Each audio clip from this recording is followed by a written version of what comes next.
అరే నర్సిగాడు వీడు దొరికిందంటే బీరు పడ్డట్టే ఇయ్యాల.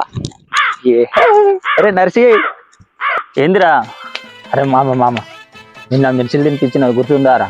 ఎందుకు గుర్తుకులేదురా? పైసలు పెట్టింది నేనేనా? అదే మంచి చేతులతోని ఇవాళ ఒక్క బీర్ రా, ఒక్కటే బీరు సప్పనేసి సిప్పని విక్తా, నీ పేరు చెప్పుకొని ప్లీజ్ రా. పైసలు ఎక్కడ ఉన్నాయిరా మామ? నిన్ననే పైసలు అన్నీ ఉడిచినాయి, రూపాయి బిల్ల కూడా జేబులో లేదు.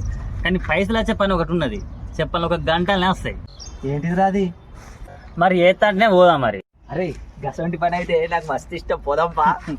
A few moments later. నీకు బీరు కావాలంటే బీరు, పైసలు చెట్లు కత్తానే యారా. ఇప్పుడు ఒకటి కాదు 3 కొనుక్కోపో.